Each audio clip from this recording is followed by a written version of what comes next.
ভাইজান, যাদেরকে সাংবিধানিক চতুর্থ স্তম্ভ বলা হয় এবং ভাঙড়ে একাধিক থানা হয়েছে, একাধিক পুলিশ প্রশাসনও রয়েছে, এবং কলকাতা পুলিশের আন্ডারে থাকার সত্ত্বেও কিভাবে শাসকের রিটেল বাহিনী সাংবাদিকদের উপর আক্রমণ করছে থানার সামনে, আমি ভেবে পাচ্ছি না এরা কোন পর্যায়ে পৌঁছেছে। রাজ্য সরকার গণতন্ত্রের বুলি আওড়াচ্ছেন, রাজ্য প্রশাসন ফেলাও করে এই প্রোগ্রাম সেই প্রোগ্রাম হ্যান ত্যান করছে, পুলিশ হন করছে, কিন্তু থানার সামনে সাংবাদিকরা আজকে যেভাবে আক্রান্ত হলো, নিয়মিত আমি শিহরিত হয়ে উঠছি।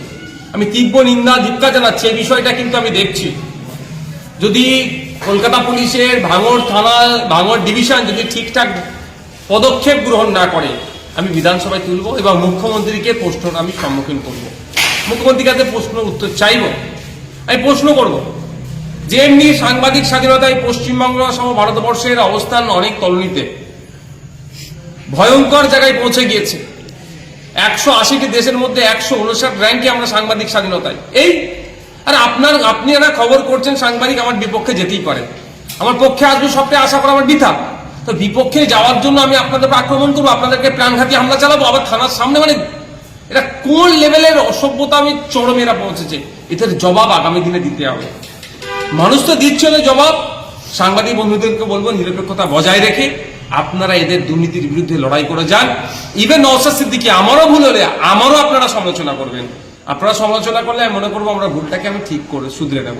আর পুলিশ প্রশাসন যদি ওই চাটুকারিতা করে, তাহলে পুলিশ প্রশাসনকে কিন্তু জবাব দিতে হবে। কারণ থানার সামনে ঘটনা ঘটেছে এবং সিসিটিভি ফুটেজে সম্পূর্ণভাবে দেখা যাচ্ছে কে বা কারা। সরকার সাহেবের এক চালা আপনার আহসান সাহেব, তার নেতৃত্বে যেভাবে হয়েছে আমি ভেবে পাচ্ছি না। উনি একজন নিজেকে লিডার বলে দাবি করেন, কিন্তু একটা গুন্ডাদের মতো যেভাবে মারামারিতে জড়িয়ে পড়লেন, এর খেসারত ওনাকে দিতে হবে।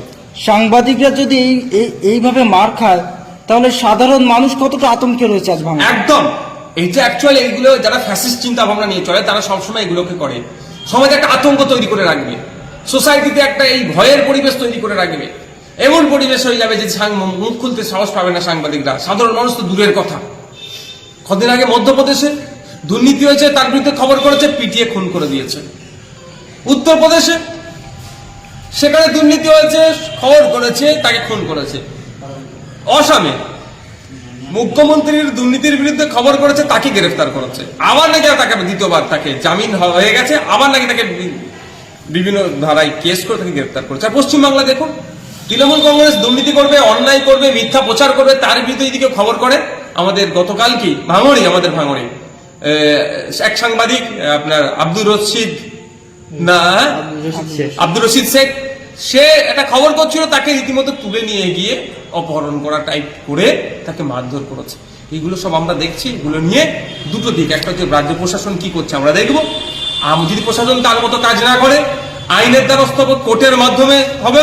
গতকালকে ঘটনা এবং আজকের ঘটনা, যেটা ডিজিটাল প্ল্যাটফর্মে সাংবাদিকদের উপর যেভাবে আক্রমণ নেমে এসেছে গতকাল এবং আজকে, এগুলো নিয়ে কোর্টে যাব এবং সাথে সাথে বিধানসভাতেও কিন্তু আমি প্রশ্ন করব। তখন কিন্তু কনসার্ন ডিপার্টমেন্টাল মিনিস্টারকে উত্তর দিতে হবে, কারণ পুলিশ মন্ত্রী আমরা কে জানি।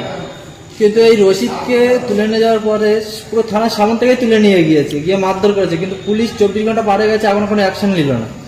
আমরা তো দেখছি, আমাদের কাছে এখনো খবর আছে, আমরা খবর নিচ্ছি, দেখছি পুলিশ কি নিচ্ছে কি নিচ্ছে না।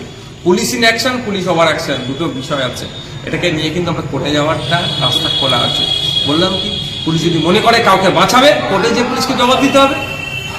আজকে এই আক্রমণ করার আগে পুলিশের সঙ্গে শাসক দলের নেতারা বৈঠক করেছে আমাদের সামনেই, করে তার পিছন দিয়ে আমাদের আক্রমণ করলো। দেখুন কি বৈঠক করেছে সেটা আমি বলতে পারবো না। তাদের তখন পার্টি অফিস কোনটা আর কোনটা থানা এখন গুলিয়ে ফেলে তারা নিজেরাও। তারা দেখবেন ওই অনেক সময় দেখবেন আইসির কলার ধরে মারছে, সিউড়িতে দেখলেন কেন? এই ধরনের এই অবৈধ লোকেদের সাথে, অবৈধ মিনস যারা সমাজ বিরোধী, তাদের সাথে এই নেক্সাসের ফলে দেখবেন বিভিন্ন জায়গায় পুলিশকে তৃণমূলের লোকেরাই মারছে। কেন মারছে? এই দুর্নীতির সাথে যুক্ত আছে বলে। আমি চাইবো না ভাঙড় থানার, যদিও ভাঙড় থানার একটা অফিসারকে তো ওই 60 সালে তো মেরেছিল, আমি সেই ঘটনার পুনরাবৃত্তি হোক আমি চাইবো না। কিন্তু যতটুকু আমরা দেখতে পেয়েছি, যেটা ফুটেজ আছে, যেটা রেকর্ড আছে, সেটা হচ্ছে আপনার থানার সামনে আহসান মোল্লার নেতৃত্বে গুন্ডা মস্তান সমাজ বিরোধীদেরকে নিয়ে ডিজিটাল প্ল্যাটফর্মে যারা কাজ করে সেই সাংবাদিকদের উপরে আক্রমণ করেছে, চড়াও হয়েছে। এটা আমরা দেখেছি। আর শওকত মোল্লার ঘনিষ্ঠ আহ্বান আমরা সকলেই জানি। এর জবাব কিন্তু এদেরকে দিতে হবে, ছাড়ের কোনো জায়গা নেই।